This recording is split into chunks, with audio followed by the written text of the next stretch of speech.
Boa tarde a todos.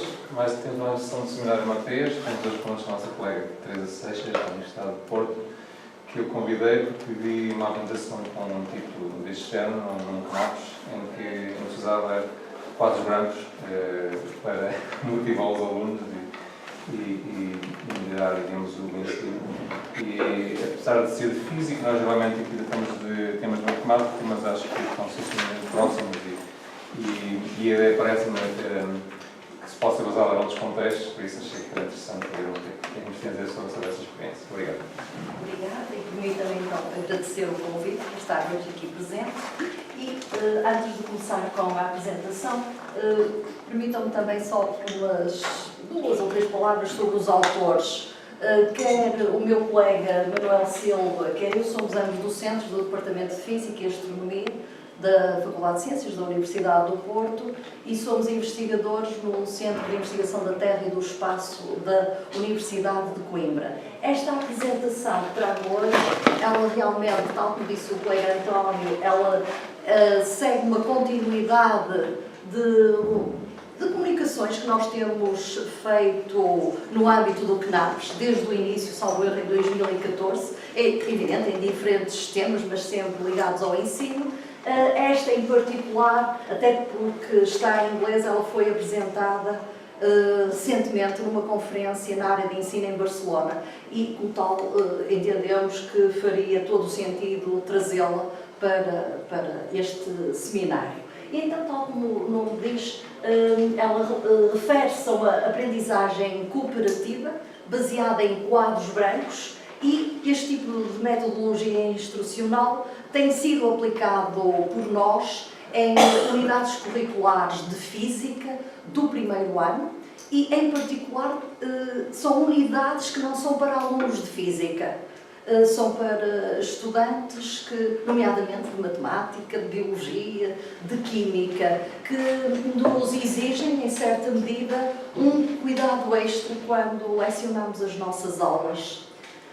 E então, o propósito ou o objetivo deste estudo, ele prende-se com o conhecer as atitudes e o grau de conformidade que os estudantes nos mostraram relativamente a esta metodologia, a este cooperativismo em sala de aula, com quadros brancos, e então escolhemos uma unidade, a unidade de Física 1, do primeiro semestre deste ano letivo 2018-2019.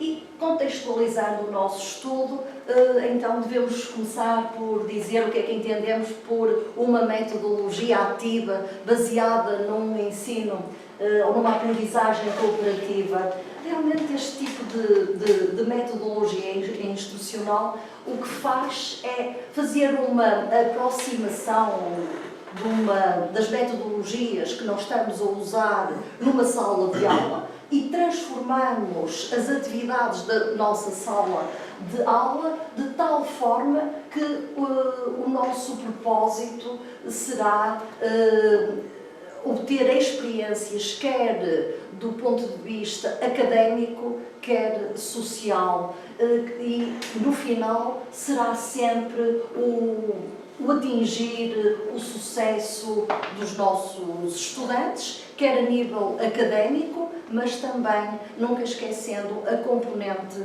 social, ou seja, nós trabalhamos também a socialização dos nossos estudantes.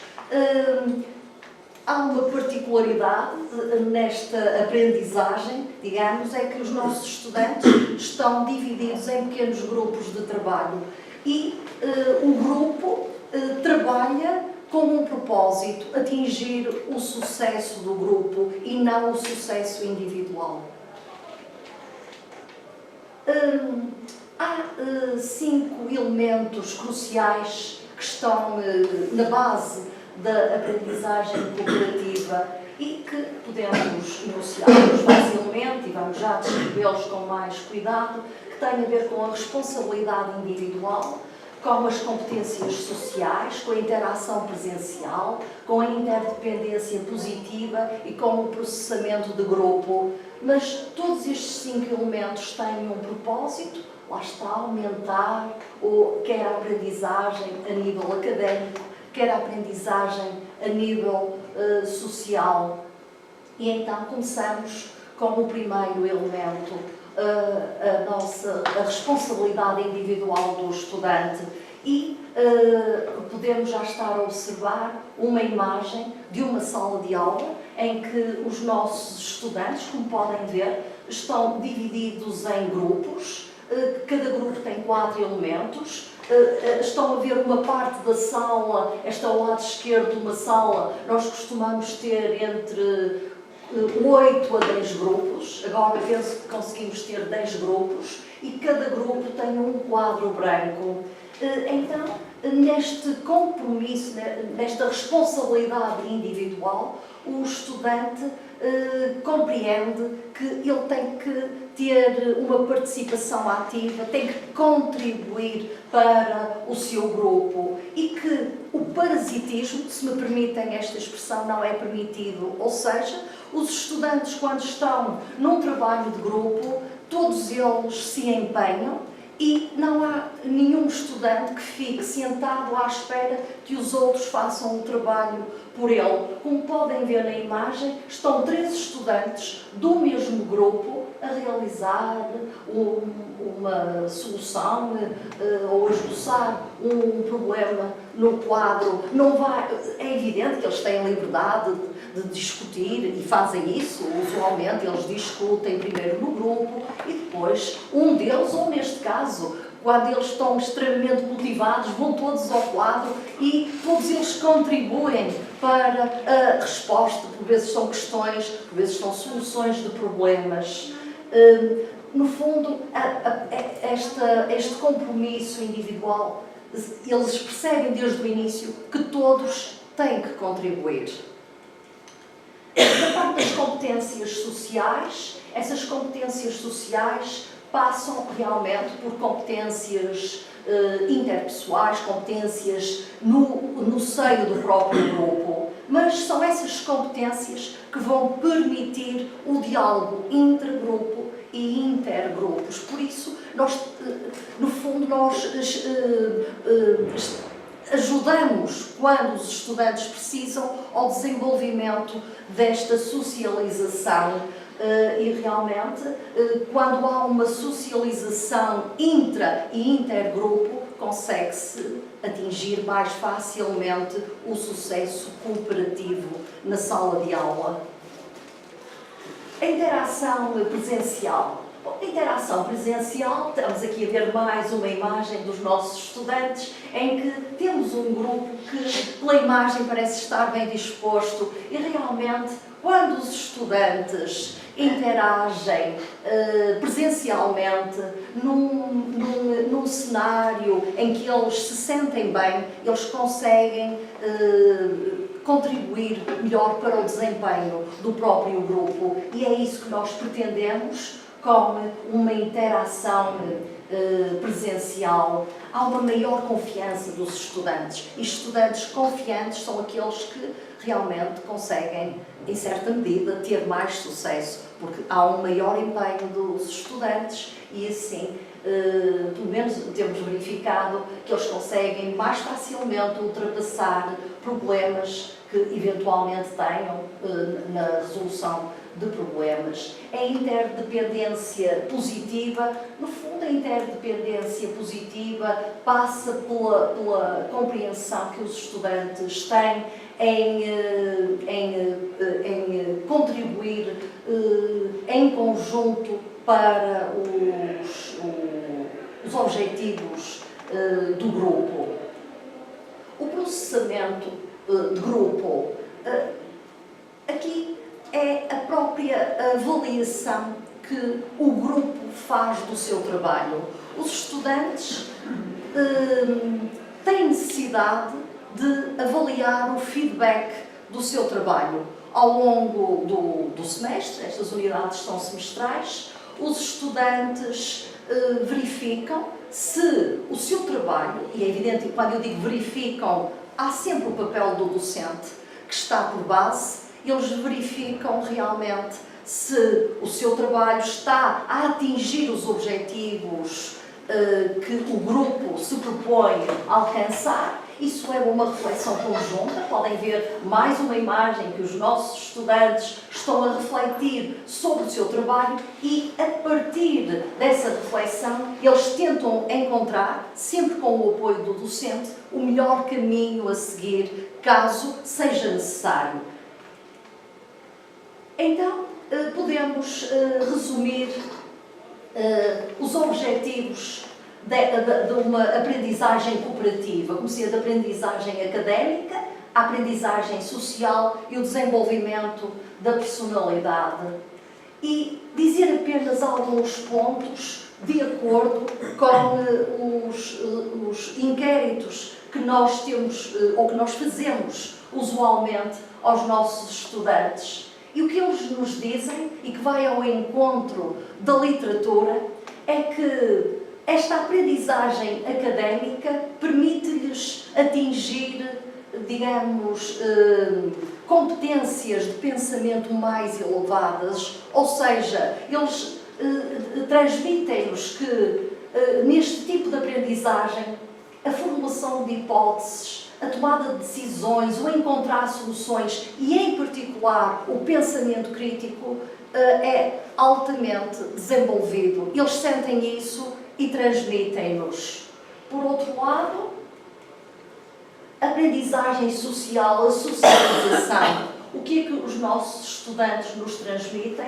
Eles dizem-nos que, com esta metodologia, aprendem a trabalhar em grupo, aprendem a lidar com diferentes perspectivas, aprendem a aceitar e a trabalhar em grupos heterogéneos e a apoiar-se mutuamente. Por outro lado, o desenvolvimento da personalidade. É evidente que estudantes confiantes nas suas capacidades são estudantes que melhor se empenham no processo de aprendizagem, ou seja, são estudantes que têm a sua autoestima aumentada, e um aumento da autoestima permite atingir mais facilmente o sucesso académico. Agora vamos falar um pouco sobre a outra componente, ou seja, nós estamos em aprendizagem cooperativa, mas a aprendizagem cooperativa não tem forçosamente que ter quadros brancos, mas nós juntamos uma aprendizagem cooperativa e essa aprendizagem faz-se com o auxílio de quadros brancos. Apenas uma pequena introdução relativamente aos quadros brancos. Nós podemos ter uma partilha de quadros brancos de diversas maneiras, nomeadamente a chamada passeio de museu, em círculo ou em apresentação. O passeio de museu significa que numa sala os quadros brancos estão, por exemplo, ao longo de uma parede e os diferentes grupos, após a exposição do conteúdo nos quadros brancos, passeiam-se como num museu ao longo dos quadros brancos e podem observar as resoluções dos diferentes grupos. Em círculo, o círculo, tal como o nome diz, significa que os estudantes, os grupos dos estudantes com os respectivos quadros brancos se dispõem em círculo e assim qualquer estudante pode visualizar o quadro branco de qualquer grupo. Nós optamos pelo modelo de partilha de quadros brancos em modelo de apresentação. E o que é que significa o modelo de apresentação? Está ali uma pequena imagem, mas provavelmente pelas imagens anteriores já se aperceberam que nós temos a sala dividida em diferentes grupos e cada grupo tem o seu quadro branco. Se tivermos 10 grupos, temos 10 quadros brancos. Então, de forma síncrona, os diferentes grupos resolvem um determinado problema e, após um consenso, há a apresentação do quadro branco. O que se segue depois é a apresentação por alguns grupos, porque o tempo assim nos impõe, e faz a respectiva apresentação. E a partir daí inicia-se um processo de discussão em sala de aula. É evidente que esta discussão vai levar rapidamente à discussão estendida aos diferentes grupos. Também no intragrupo, há discussões intragrupo e aqui o professor entra no seu papel ativo, questionando também os apresentadores e questionando os diferentes grupos, uma vez que o grupo que está a fazer apresentações, que está a fazer a apresentação, vai ser alvo de questões dos outros colegas, mas em simultâneo também vai poder observar, assim como os restantes estudantes, diferentes modos de resolução de um mesmo problema, e isso motiva realmente interessantes discussões em sala de aula, motiva o que nós chamamos, as nossas aulas decorrem, são muitas vezes sessões de brainstorming, quando os estudantes entram numa discussão ativa, por que razão questionam um grupo, por que razão um determinado grupo seguiu uma metodologia de resolução, porque é que outro seguiu outra metodologia. Este confronto é excelente e, tal como eles nos dizem, o desenvolvimento do pensamento crítico faz-se no decurso destas aulas. Eles sentem que é extremamente importante para o desenvolvimento do seu pensamento crítico estarem neste tipo de sessões. Então vou agora posicionar ou fazer a descrição da unidade curricular escolhida para aplicarmos esta metodologia. Como referi no início, é uma unidade de Física 1 do primeiro semestre, 2018-2019, da Universidade do Porto.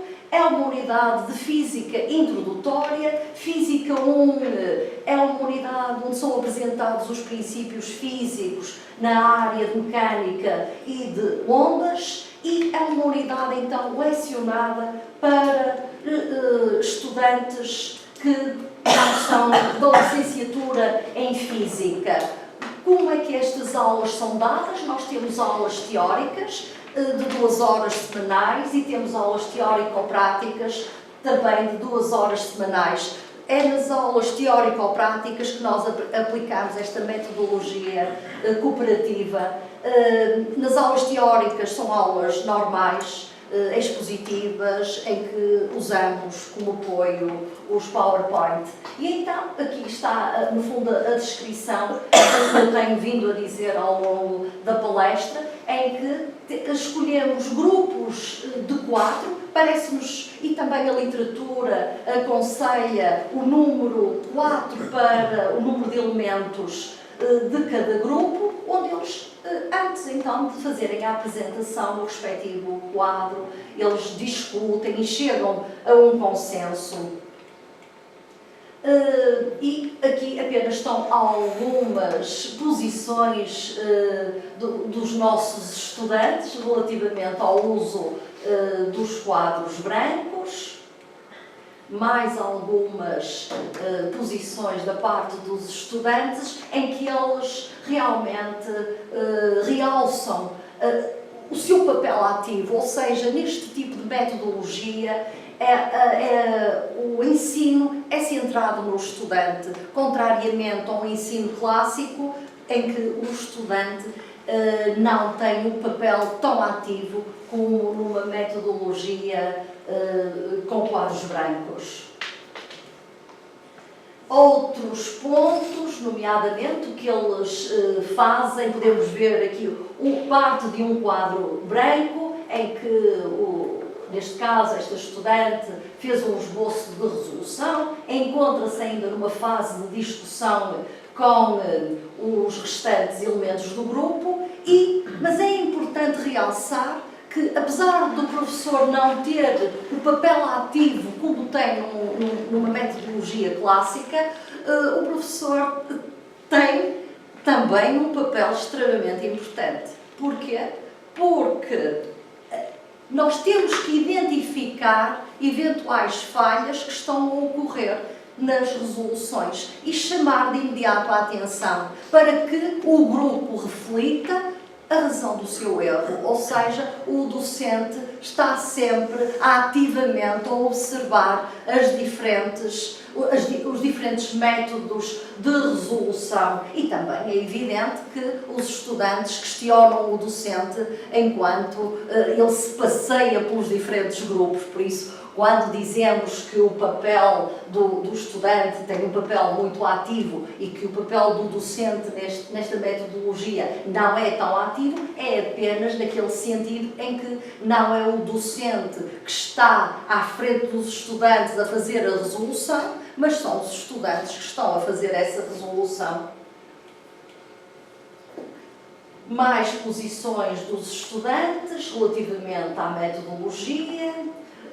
E eles salientam, tal como eu tenho estado sempre a dizer, que o diálogo intra e intergrupo é bastante aumentado, mas, como em todas as metodologias, certamente esta não foge à exceção, haverá desvantagens. E nós também quisemos saber as desvantagens que os nossos estudantes achavam que este tipo de metodologia apresentava, e realmente a resposta mais vezes repetida tem a ver com o medo de errar. Um dos grandes problemas que nós tentamos eliminar desde o início do semestre é comunicar aos nossos estudantes que, pelo facto de eles errarem perante os seus colegas, que isso não pode ser encarado como algo negativo. O importante é que esse erro sirva para eles corrigirem e melhorarem. Mas há estudantes que continuam sempre com o medo de errar perante a classe e dizem-nos, se bem que esse número vai sendo reduzido ao longo, com a continuidade do semestre, e dizem-nos que não gostariam de fazer a apresentação, mas eu repito, são poucos, porque nós tentamos realmente transmitir-lhes que eles devem ultrapassar este ponto que eles entendem como desvantagem. Um outro ponto também que eles nos apontaram como desvantagem tem a ver com o facto do estudante, para fazer a apresentação, apesar do ambiente ser um ambiente informal, o estudante tem que se levantar e estar perante os outros estudantes. E há estudantes que têm dificuldades em fazer apresentações, em particular no primeiro ano. E então, nós também tentamos transmitir que se eles fizerem as apresentações desde o primeiro ano, que certamente vão vencendo algumas dificuldades e que depois, quando chegarem aos últimos, onde eles tiverem que apresentar uma dissertação, não vai ser certamente problemático. Digamos, foram estes dois pontos que eles mais nos apontaram como desvantagens. Relativamente ao trabalho, ao número de grupo, referi que realmente nós, ao seguirmos o número 4, estamos a seguir em certa medida indicações de resultados apresentados em literatura que apontam este número como o número, digamos, ideal para este tipo de metodologia e tal como também referi, o papel aqui do professor mais como um mediador, mas também com o seu papel ativo, mais para encontrar os erros e as fraquezas que possam estar a ocorrer, do que propriamente estar a intervir no sentido de fazer uma correção a estilo clássico. Então, as unidades nas quais nós estamos, as licenciaturas onde estamos a aplicar esta metodologia. Esta unidade, então, de Física 1, é uma unidade para diferentes licenciaturas. Ciências e Tecnologias do Ambiente, Geologia, Matemática e Química. São unidades do primeiro ano, mas que também podem ser, esta unidade também, para estas diferentes licenciaturas, também pode aparecer noutros anos curriculares, se bem que nós temos tido apenas estudantes do primeiro ano. Em termos de participantes, então, neste inquérito que nós fizemos para conhecer a atitude dos estudantes relativamente a esta metodologia instrucional, tivemos uma participação de 37% da licenciatura em Química, 1% da licenciatura em Matemática, 34% da licenciatura de Ciências e Tecnologia do Ambiente e 28% da licenciatura em Geologia. Em termos de género, 52% é feminino, 48% é do género masculino.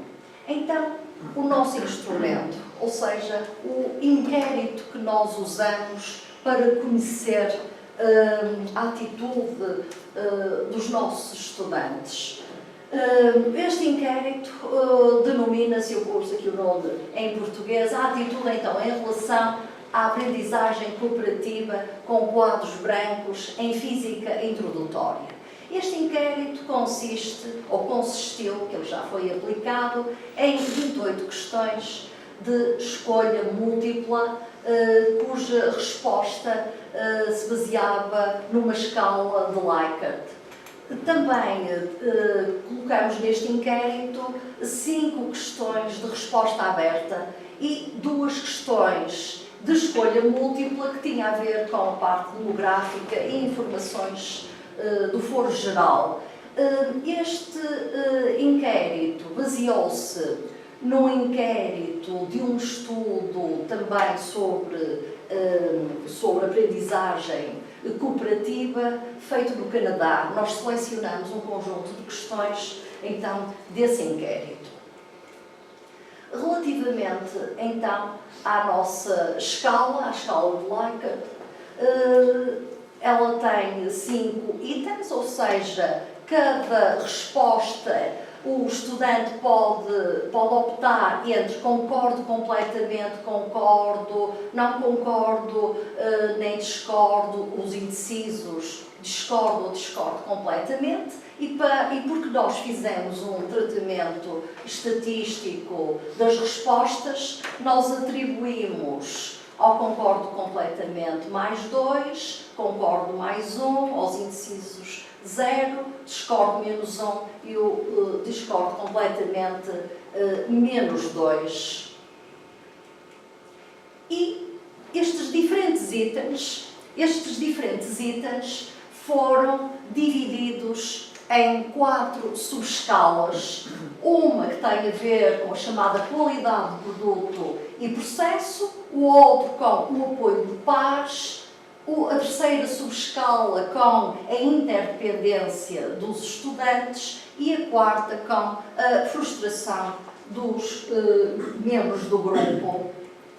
Relativamente à primeira subescala, no fundo, o que nós pretendemos avaliar nesta subescala é a qualidade da nossa metodologia, como é que os estudantes se atiram.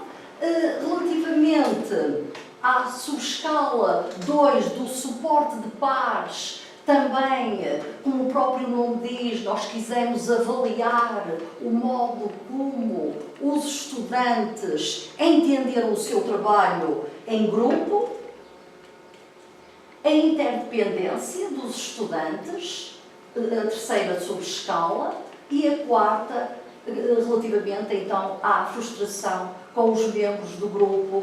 Quisemos também avaliar o modo como os estudantes trabalhando em grupo, se, por exemplo, eles escolhiam os elementos do grupo de uma forma que tinha a ver com o gostar ou não gostar dos diferentes membros, ou se eles se sentavam num grupo com estudantes com competências académicas semelhantes, ou se, pelo contrário, os estudantes escolhiam um grupo de uma forma quase aleatória.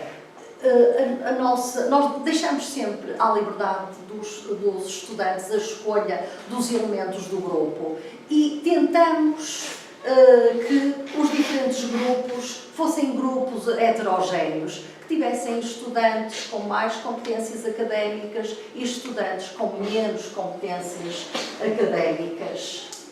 E então temos aqui algumas das questões, temos 28 questões e na segunda coluna podem observar que as diferentes questões já estão atribuídas às diferentes subescalas, ou seja, aquelas 4 subescalas. E o que é que nós fizemos? Bom, para cada uma dessas questões calculamos a média, o desvio padrão e associamos as respostas que traduziam um acordo, nomeadamente o concordo completamente e o concordo, num grupo, este primeiro grupo aqui, que corresponde a um acordo, enquanto que os indecisos, não concordo nem concordo, mantivemos e agrupamos as respostas do desacordo e discordo completamente num outro grupo.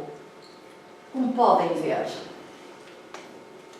para diferentes questões, apenas algumas, por exemplo, perguntamos aos nossos estudantes se a resolução dos problemas em grupo lhes permitia uma melhor compreensão da matéria relativamente às aulas clássicas. Por exemplo, fizemos questões do género se o trabalho é melhor organizado quando se trabalha num grupo. Também outras questões mais do foro social, se os estudantes têm relacionamentos, ou conseguiram desenvolver um relacionamento amigável com os restantes elementos do grupo. Outra questão que é importante para nós, mas que também se mostrou muito importante para os estudantes, é se os diferentes elementos do grupo respeitavam as diferentes opiniões dos estudantes, por exemplo, mas ao longo desta apresentação eu vou realçar diferentes questões. Então, o que é que significa ali a média? É a média, são todas estas respostas, por exemplo, item 16 é a média, mas esta média é tendo em conta já aquela atribuição. Concordo completamente, mais 2, concordo mais 1, não concordo nem concordo o 0, discordo, menos 1, discordo completamente. Ou seja, uma média de 0,65 significa que já está para lá que está num grupo de concordo e de concordo completamente.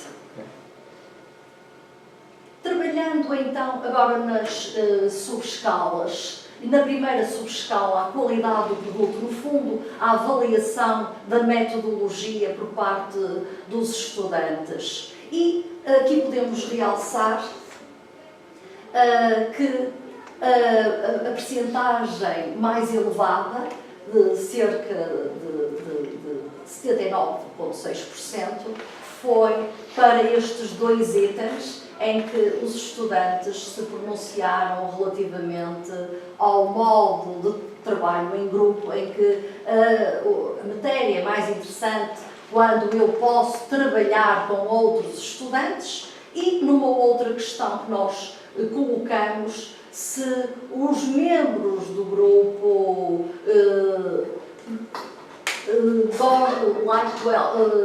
ajudam a aprender a matéria. Eles também entenderam que o trabalho do grupo realmente ajuda a aprender melhor a matéria lecionada, através da interação com os colegas de grupo.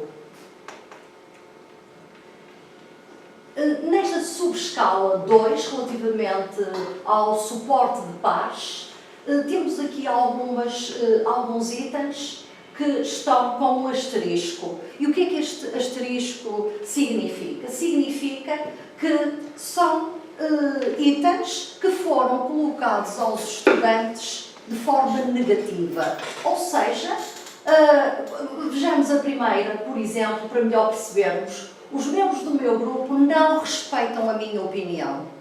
Ora, se os estudantes entendessem que os membros do grupo não respeitavam a opinião, eles iriam responder se concordo completamente ou concordo. Ou seja, isso significaria que era uma atitude negativa, porque era sinal que o estudante, dentro do seu grupo, o relacionamento não seria o melhor. Então, o que é que nós fizemos neste tipo de análise?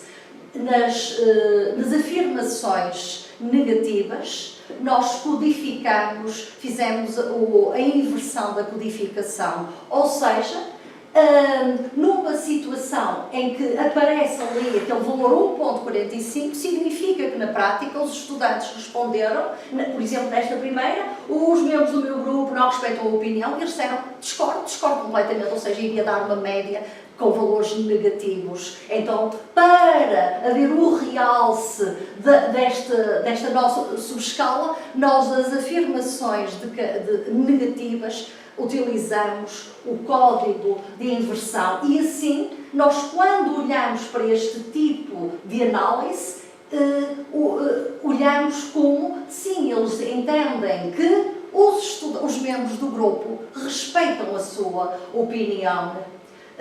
Uma outra de caráter negativo era: os membros do grupo fazem-me sentir como se eu não fosse tão inteligente ou tão esperto como eles. Ou seja, se eles sentissem este ambiente negativo, eles iriam dizer sim, mas eles não o sentiram. Ou seja, eles responderam discordo completamente e, novamente, usando um código de inversão, nós estamos aqui a apontar para uns 85, cerca de 86 de caráter de concordância. E esta média também está com o simétrico, ou seja, o 1.49 significa que praticamente todos os estudantes manifestaram um desacordo relativamente a este item. Mais uma subescala, a interdependência dos estudantes, e aqui há realçar dois itens, em que cerca de 89% responde que há um ambiente amigável com os diferentes membros do grupo e que os estudantes eles sentem-se bem a ajudar os restantes membros do grupo, ao ponto de nos dizerem que eles aprendem quando ensinam os colegas, que isso é extremamente positivo para eles. Finalmente, a subescala 4, a frustração dos membros do grupo. Também temos algumas afirmações de código invertido, nomeadamente temos uma que diz que os estudantes, nós questionamos os estudantes se eles não gostavam dos membros do grupo com que trabalhavam, e eles realmente, também num código invertido, disseram-nos que gostavam de trabalhar, ou seja, o dar-lhes liberdade de escolha permitiu que eles ultrapassassem eventuais barreiras e que, enfim, eles no fundo estavam a trabalhar e gostavam com quem estavam a trabalhar. E também outra de caráter negativo: eu sou forçado a trabalhar com estudantes de quem não gosto. Eles também negaram este tipo de afirmação e daí aparecer ali aquele valor de concordância de cerca de 87%. Depois de termos feito esta análise, nós passamos uma análise que tem a ver com a fiabilidade das nossas subescalas, e para isso recorremos a um coeficiente que nos permite calcular essa fiabilidade, que é o chamado coeficiente, o alfa de Cronbach. E, sem entrar em grandes pormenores, uma escala é fiável se apresentar um coeficiente alfa de Cronbach no mínimo de 0,7.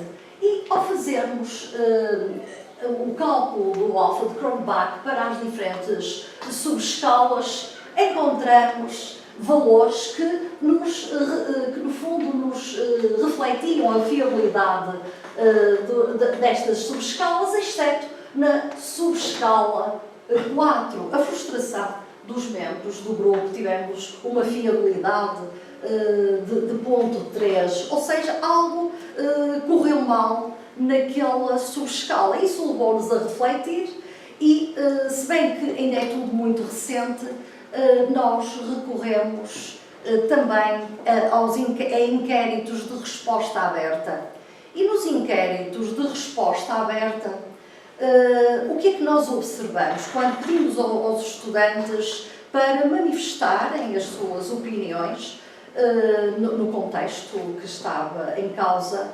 Tivemos respostas que nos levaram a pensar que esta não fiabilidade desta subescala podia estar relacionada, se bem que nós ainda estamos numa análise, mas que podia estar relacionada com o facto da metodologia não ter sido aplicada uniformemente por todos os docentes. Ou seja, se bem que no início esta metodologia foi discutida e, de princípio, todos os docentes a iriam aplicar da mesma forma, pelas respostas de alguns dos estudantes, verificamos que nem sempre a metodologia foi aplicada como foi combinada e como deveria ser. Daí esta alteração e este desvio nesta subescala que no fundo nos levou a refletir e que provavelmente será esta causa. Então, ainda dentro do nosso questionário, em particular na parte correspondente às questões de resposta aberta, nós pedimos para eles mencionarem 3 vantagens da resolução dos problemas em grupo, 3 desvantagens, as 3 vantagens para trabalho com quadros brancos, 3 desvantagens e depois, enfim, a opinião deles, que dissessem o que entendiam. E realmente podemos apenas realçar algumas das vantagens que os estudantes nos apontaram, nomeadamente a troca de ideias, a discussão, o melhor entendimento da matéria, a possibilidade de poderem observar diferentes modos de resolução. Para desvantagens, eles apontaram as distrações, a conversa. Realmente estas aulas facilitam em certa medida o diálogo, porque se elas facilitam o diálogo intragrupo, é evidente que os estudantes, por vezes, falam um pouco mais alto, como é natural, e cria-se na aula um ambiente com algum ruído de fundo, mas isso é inevitável.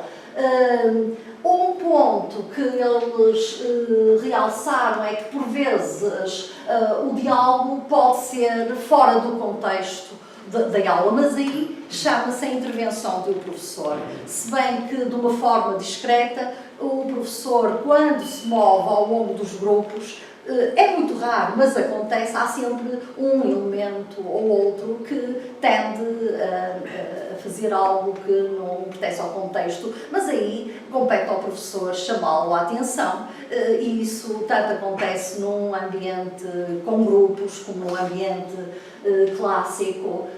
Quanto às vantagens da utilização dos quadros brancos, os estudantes apontaram-nos logo como à cabeça como a correção mais facilitada dos erros que os estudantes possam cometer, porque o professor, a partir do momento que está a visualizar diferentes quadros, facilmente identifica os erros dos grupos, enquanto que, se não houver a passagem da resolução para o quadro, é mais difícil ao docente, no caderno do estudante, poder visualizar erros que eles estejam a cometer. É evidente que a parte do dinamismo foi também muito realçada, a exposição de ideias, a interação torna-se mais simples. Em termos de desvantagem, enfim, eles referiram que o docente poderá ter dificuldade em assistir aos diferentes grupos. É verdade, isto exige um dinamismo muito grande. O docente nunca pode parar numa sala, neste tipo de aulas. Ele tem que estar sempre em movimento, sempre a observar, e por isso estas aulas são aulas realmente extremamente dinâmicas, quer para o docente, quer para os estudantes. Enfim, apontaram o stress, mas eu acho que o stress que eles apontam para a resolução dos problemas, eu acho que é mais no início, em que eles encontram uma metodologia em certa medida diferente, inovadora, que não estão habituados, e a necessidade da exposição à turma pode causar realmente algum stress em alguns estudantes. Em termos de desvantagens, pronto, alguns falaram do ruído. Sim, mas o ruído, enfim, nós também não podemos impor um silêncio, porque assim os estudantes não vão poder dialogar. É evidente que há estudantes que lidam melhor com este ruído de fundo, outros que lidam pior, mas o ruído é sempre... é baixo, mas há sempre um ruído ligado a este tipo de metodologia. Em termos de vantagens, são mais vantagens aqui para a resolução dos problemas em grupo. Alguns entendem que se torna mais rápido resolver os problemas desta forma, devido à ajuda mútua. Enfim, trouxe apenas algumas considerações. Certamente não preciso de estar a ler todas. Em termos de conclusão, eu gostaria de realçar 2 pontos. Este tipo de metodologia é utilizado em unidades curriculares de física, mas pode ser utilizado em diferentes unidades curriculares, nomeadamente na matemática, nomeadamente na física, na química, em biologia. Ou seja, podemos estender esta metodologia às diferentes unidades da faculdade. Agora, o que seria importante e seria interessante é fazer-se workshops, ações de formação para aqueles docentes que pretendam ou que gostariam de poder utilizar estas metodologias, mas que têm questões a colocar ou que têm dúvidas. A própria faculdade, se assim o entender, poderia ou poderá fazer esse tipo de campanhas de sensibilização e de formação dos docentes. Gostaria de lhes... Bom, tenho aqui, antes de mais, gostaria de...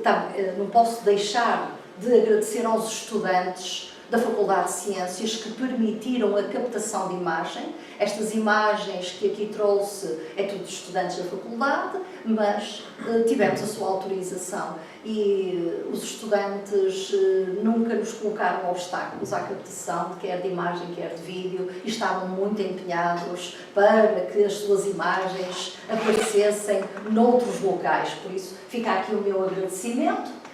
Tenho aqui uma série de referências que, caso estejam interessados, poderei facilitar-lhes. E dizer que este trabalho, eu comecei por dizer que este trabalho vinha realmente, era uma continuidade do trabalho que nós apresentamos numa conferência na área de ensino este ano, em janeiro, em Barcelona, e que deu origem a uma publicação.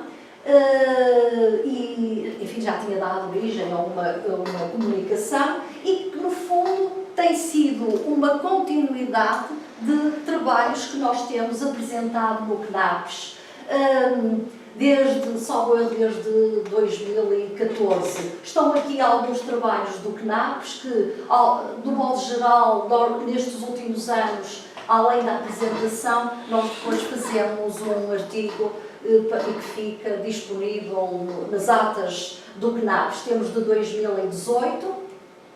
Temos também a comunicação e um artigo no CNAPS 2017, temos em 2016, enfim, temos nestes últimos anos, temos feito sempre alguns artigos para o CNAPS e só me resta agradecer a atenção de todos. Muito obrigada.